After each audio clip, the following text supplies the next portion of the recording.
सर्वरी भाग 10. तर मित्र आणि मैत्रिणींनो, तुम्ही जर आमच्या चॅनलवर नवीन असाल तर चॅनलला सबस्क्राईब करा आणि बेल आयकन प्रेस करा. आजच्या सर्वरीचा दिल्लीमधील दुसरा दिवस होता. काल उशिरा रात्री झोपल्याने सकाळी तिला जागच आली नाही लवकर. अमनने बरेच कॉल केले तरीही मॅडम मस्त झोपल्याने त्यांना त्याचे कॉल ऐकू आले नाही. शेवटी सर्वरी झोपेतच मोबाईल कंटाळून उचलते. हॅलो, कोण? मला झोपू द्या ना, सर्वरी झोपेतच बोलते.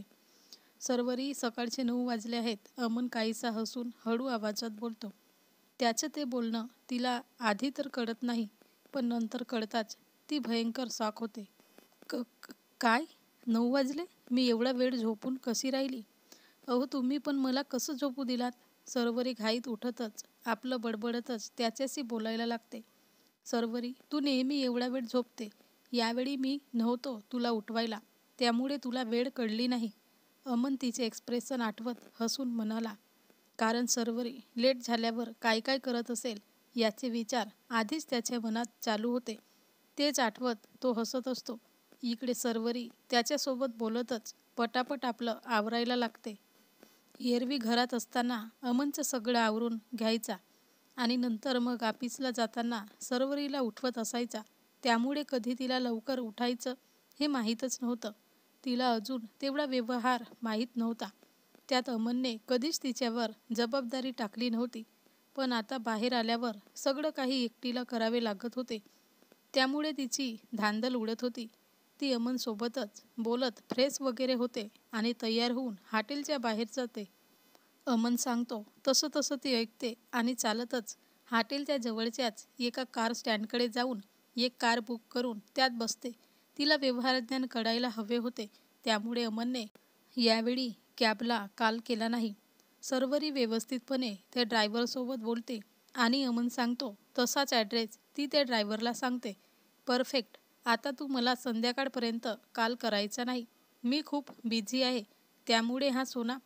अमन विचार करून म्हणाला. त्याचं ऐकून तिला टेन्शन येतं.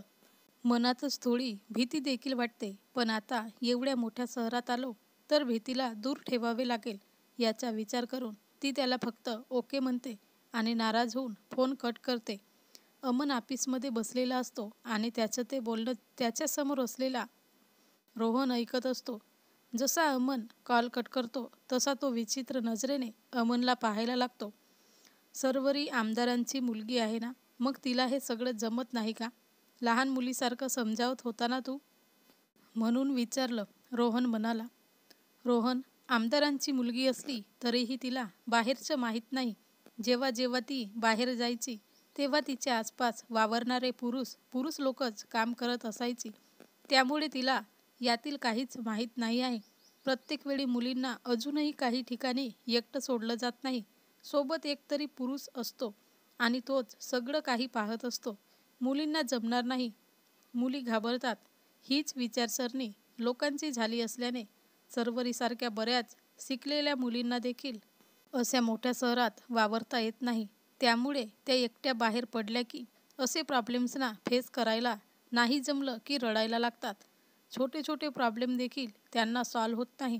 आज मला त्यांनी सर्वरीसोबत राहायची परमिशन दिली असती, पण मीच विचार केला सर्व गोष्टींचा आणि तिच्यासोबत जाणं टाळलं. कारण मी आज गेलो असतो तर पुन्हा सगळं मलाच पाहावे लागले असते. यामुळे मग सर्वरीला काही ज्ञान मिळाले नसते. रोहन, अशिक्षित लोक देखील सुशिक्षित लोकांपेक्षा कितीतरी चांगल्या प्रकारे वावरत असतात. त्यामुळे मला सर्वरी असं धीट बनवायचं आहे की यासाठी मी हे सगळं करत आहे. अमन अगदी शांतपणे विचार करत म्हणाला. हे जरा विचित्र आहे ना, असं नाही वाटत का तुला? म्हणजे तुझे विचार आवडले, पण आजच्या जगात पण अशा मुली असतात हे पहिल्यांदा कळलं. बाय द वे, अभिनंदन अमन, जिला स्वप्नात पाहत होतास ती आज तुझी बायको झाली आहे. रोहन हात समोर करत हसून म्हणाला. त्याचा हात समोर पाहून अमन देखील त्याला हात मिळवणी करतो. थँक्यू, पण पुन्हा मला सर्वरी संबंधी काहीही वाईट तुझ्याकडून ऐकायला आले नाही पाहिजे, हे लक्षात ठेव तू. अमन त्याला वान करत म्हणाला. नाही, ते तेव्हा असंच बोललो होतो मी, पण आता भाभी संबंधी काहीच वाईट बोलणार नाही मी, रोहन म्हणाला. ओके, ठीक आहे, तू जाऊ शकतोस आता कामाला, अमन त्याच्याकडे पाहत म्हणाला. त्याच्या या बोलण्यावर रोहन मान डोलावतो आणि तिथून निघून जातो. तो गेल्यावर अमन चेअरवर बसून आपल्या फाईल चाळत बसतो. खरं तर त्याला राहून राहून सर्वरीची आठवण येत होती, पण सध्या त्याने तिच्यासाठी मनाला भरपूर प्रमाणात आवर घालत होता. कारण आता त्याला सर्वरी कशा प्रकारे हळूहळू दिल्लीच्या वातावरणात रुळते हे पाहायचे होते. त्यामुळे तो आपलं काम करत शांतपणे बसतो. दिल्लीत सर्वरी आपल्या स्पर्धेच्या ठिकाणी बॅग घेऊन पोहोचते. त्या ठिकाणी बरेच भारताच्या कानाकोपऱ्यातून लोक आलेले असतात. त्या सर्वांना पाहून सर्वरी मनातच घाबरते. ती आपलं गळ्यातील मंगळसूत्र पकडून आपल्या मनातील भीतीला गायब करण्याचा प्रयत्न करत असते. हे मंगळसूत्र अमनने तिला सध्या तरी घालण्यासाठी नको म्हटले होते, त्यामुळे तिने काहीशा नाराजीने ते काढून बॅगेत ठेवले होते. पण आज येताना मात्र तिला ते घालावे वाटलं. एक वेगळीच फिलिंग तिच्या मनात निर्माण झाली होती. त्यामुळे अमनने नको म्हटले असताना देखील ते घालून ती डान्सच्या स्पर्धेत पोहोचली होती. आता मात्र तिने गळ्यातील मंगळसूत्र पाहून काही लोक विचित्र नजरेने तिला पाहायला लागतात. सर्वरी मॅडम, आप आ गई. अंदर सब लोग आपको ही ढूंढ रहे हैं. चलो चलते हैं फिर. एक मुलगी तिथं येत सर्वरीला म्हणाली. चलो चलते हैं, सर्वरी काहीशी हसून म्हणाली. कारण मंगळसूत्राला हात लावताच तिला अमनचा चेहरा आठवला आणि नकळतपणे तिच्या मनातील भीती गायब झाली होती. थोडीशी धीट बनून ती त्याच्यासोबत बोलते. मॅडम, आप ये गले का लॉकेट नहीं पहन सकते हो. ती मुलगी तिच्या गळ्यातील मंगळसूत्र पाहून म्हणाली. सर्वरीला तिचं बोलणे कळले. तसं का कोणास ठाऊक, पण मनात मात्र त्या मुलीच्या बोलण्याचा राग येत होता. ये लॉकेट नहीं है, ये मंगलसूत्र है. मैं इसको नहीं निकाल सकती क्योंकि ये मेरे संस्कृती में नहीं बैठता है. सर्वरी काहीशी चिडूनच त्या मुलीला बोलते. कारण सध्या तरी तिला ते मंगळसूत्र खूप प्रिय झालं होतं. गळ्यातून काढावेसे बिलकुल वाटत नव्हते. त्यामुळेच ती त्या मुलीला बोलते. ओके ठीक है, फिर आप इसको अंदर रखो क्योंकि यहाँ के लोग नाराज होकर आपको वोट कम देंगे. ती मुलगी आता चिडून सर्वरीला म्हणाली. आता मात्र तिच्या बोलण्याने सर्वरीला देखील भयंकर राग येतो. मैंने आपसे कहा ना, मैं ये नहीं निकालूंगी तो नहीं निकालूंगी. और वोट डांस देखकर मिलेंगे मुझे, ना कि मेरा बैकग्राउंड देखकर.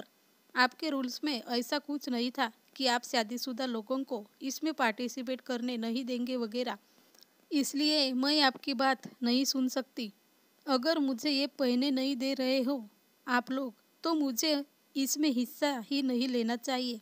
मैं जा रही हूँ यहाँ से. सर्वरी चिडूनच त्या मुलीला बोलते आणि तिथून सरळ निघून जाते. ती काहीशी चिडून नाराज होऊन कॅबमध्ये बसते आणि त्यांना ॲड्रेस सांगून गपचूप बसून राहते.